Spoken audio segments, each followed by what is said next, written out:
A chilling prophecy, over 2,500 years old. It names nations, it foretells a future invasion. And right at the center of it all? A modern-day flashpoint, Iran and Israel. Could it be that we're living in the shadow of Ezekiel's end-time war? You might want to forget what you think you know. Because the headlines we see every day could just be echoes of this ancient warning. Welcome. Today, we're getting into one of the most debated and, let's be honest, deeply concerning prophecies in the Bible. The prophet Ezekiel's vision of a massive, end-time invasion of Israel. We're going to try and figure out what Ezekiel chapters 38 and 39 really say about a coalition of nations, led by a figure known as Gog, and this is key, including a nation specifically named as Persia, which is modern-day Iran. We'll look closely at the ancient text, identify the key players, as many scholars understand them, and then see how it all connects to the volatile, constantly shifting situation in the Middle East today. So, the big question is, does the current animosity between Israel and Iran? This book is your beginner's guide to understanding Scripture. Find peace, build relationships, and discover purpose in today's world. Ready to decode the Bible? Find Bible Decoded available on Amazon now. And the way nations are aligning mean we're on the verge of this prophecy coming true? Let's explore that. First off, who was Ezekiel? He was a prophet living among the Jewish exiles in Babylon, way back in the 6th century BCE. It was a time of huge turmoil and judgment, but also a time when God gave visions of future restoration and events that would happen in what the Bible calls the latter years or latter days. Ezekiel chapters 38 and 39 are really striking because of how dramatic and detailed their picture of a future invasion is. This isn't just history, it's presented as a look into the future. A prophecy of a huge group of nations coming against a regathered Israel. An Israel that, according to the text, has been brought back from many peoples and seems to be living securely after a long time of desolation. Many people see the re-establishment of Israel in 1948 as a vital first step towards this prophecy even being possible.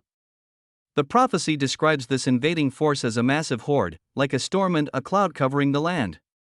But, crucially, it also talks about divine intervention, a supernatural defense of Israel that will completely crush these invading armies. And the stated reason for all this? So that God's name will be known and respected among the nations. And this isn't some forgotten part of the Bible. For centuries, theologians and prophecy students have pored over these verses, trying to figure out the timing and who these nations actually are. And that leads us to the main players. Ezekiel 38, verses 1 through 6, lists the main members of this invading group. Figuring out who these nations are today has led to a lot of discussion and research, but there are some interpretations that many people agree on. Let's start with the most obvious link to our title, Persia. The text clearly names Persia as part of this alliance. Historically and geographically, pretty much everyone agrees that ancient Persia is modern-day Iran. When you look at how hostile Iran is towards Israel right now, its open calls for Israel's destruction and its major military presence and proxy forces in the area, this mention is a huge deal for those who see the prophecy lining up with what's happening now. Iran, through groups like Hezbollah in Lebanon and militias in Syria, has placed itself strategically to Israel's north, a detail many find pretty significant. Next, the prophecy talks about Gog, of the land of Magog, the chief prince of Meshech and Tubal. Feeling anxious or disconnected? Ready for a deeper faith journey designed just for you? Discover Bible Study for Black Women. This guide nurtures faith, strength, and growth week by week. Overcome fear and connect with God. This empowering journey is waiting. Find Bible Study for Black Women on Amazon today and start building unshakable faith. This is the leader of the coalition. Magog, Meshech, and Tubal are generally identified by many scholars as areas far to the north of Israel. Rosh, another term used, is often, though not always, linked with Russia. The ancient historian Josephus identified Magog with the Scythians, who lived in areas north of the Black Sea, regions associated with modern Russia and parts of Ukraine. Meshech and Tubal are often linked to areas in modern-day Turkey. So, the idea of a northern group of nations, possibly including Russia and Turkey, is a big part of how many people understand this prophecy. Then we have other nations mentioned. Cush, generally thought to be the region south of Egypt, which would be modern-day Sudan and maybe Ethiopia. Put, or Phut, usually linked to Libya and potentially other parts of North Africa.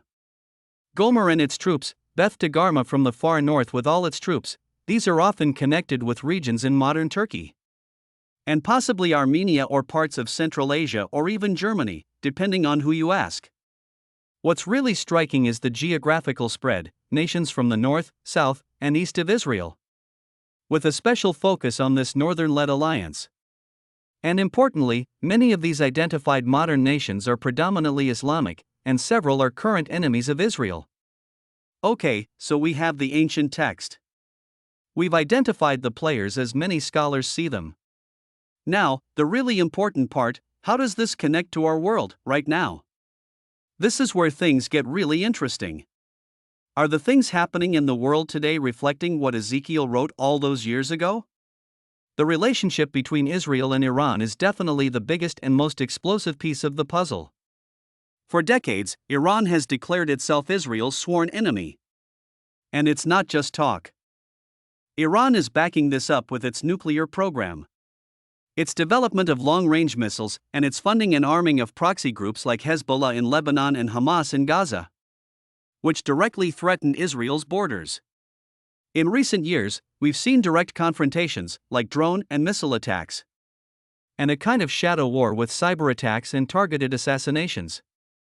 Some analysts even see Israel's recent military actions against Iranian targets and nuclear facilities as prophetically significant, like it's setting the stage for what Ezekiel described. Think about the alliances. The prophecy talks about a coalition.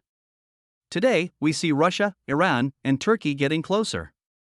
These three nations, which are central to many interpretations of Ezekiel's prophecy, have found common ground in various Middle Eastern conflicts, especially in Syria.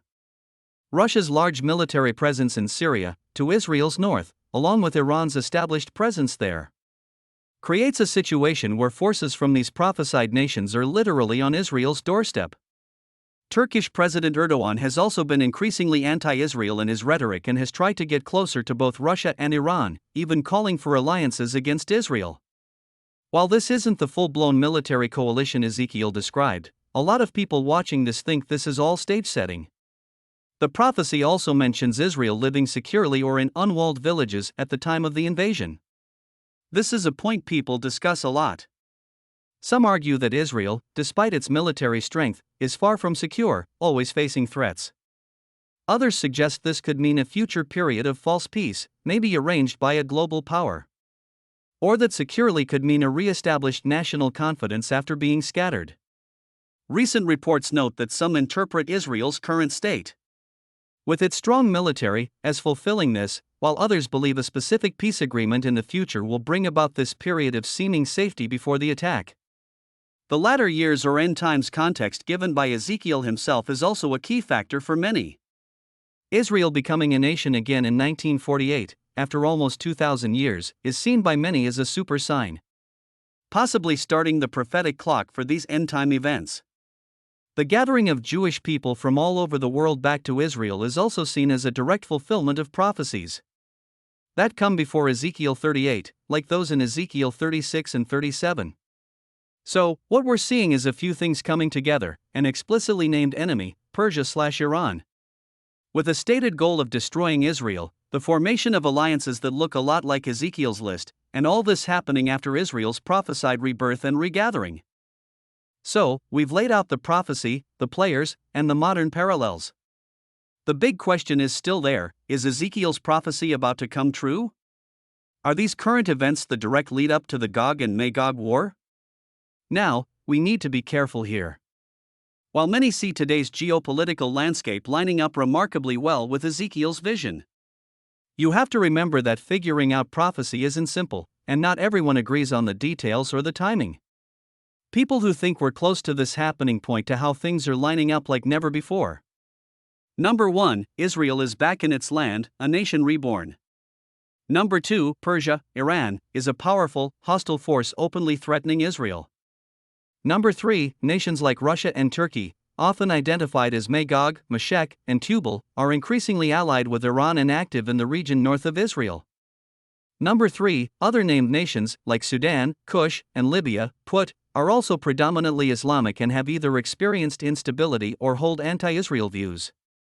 Why would they invade? Ezekiel says it's often thought to be about plundering Israel's wealth and resources, Ezekiel 38 verses 12 to 13.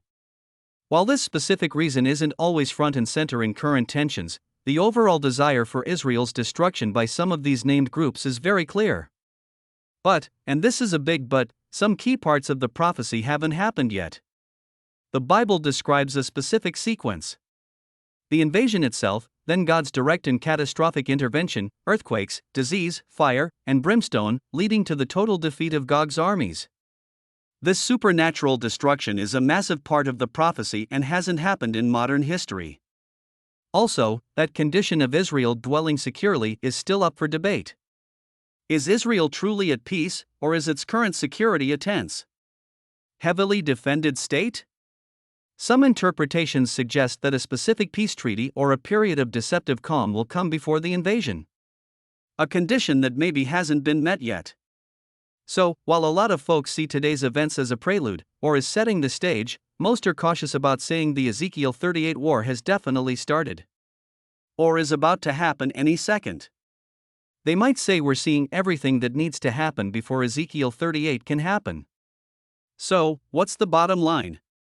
No matter how you look at these prophecies, literally, symbolically, or somewhere in between, you can't deny that the similarities between Ezekiel's ancient text and our current world are pretty striking and definitely make you think. If this prophecy really is about to happen, that's a huge deal. For believers, it can be a call to be spiritually awake, to pray, and to engage more deeply with Scripture.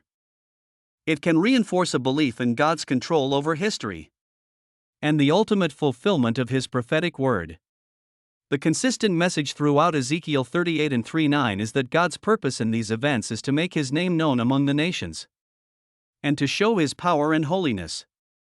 Regardless of your views on the end times, the current tensions in the Middle East, especially involving Israel and Iran, really demand our attention. Trying to understand prophecy isn't about picking dates out of a hat or knowing exactly what tomorrow's news will be. It's more about seeing the bigger picture that Scripture presents and recognizing the patterns that might suggest we are living in very significant times. The ancient words of Ezekiel, written over 2,500 years ago, seem to ring with an unnerving clarity today. It really looks like the stage is set and the players are getting into position. What comes next? Only time will tell, but Ezekiel's words seem to be echoing louder than ever before. What are your thoughts on Ezekiel's prophecy and how it connects to what's going on today? Do you see the alignments we've talked about? Share your insights and interpretations in the comments below. This is a big topic, and respectful discussion is always welcome. If you found this analysis insightful, please give this video a like and subscribe for more explorations of biblical prophecy and its relevance in our modern world. Don't forget to hit the notification bell so you don't miss our next one. Thanks for watching. Stay informed, stay discerning, and we'll see you in the next video.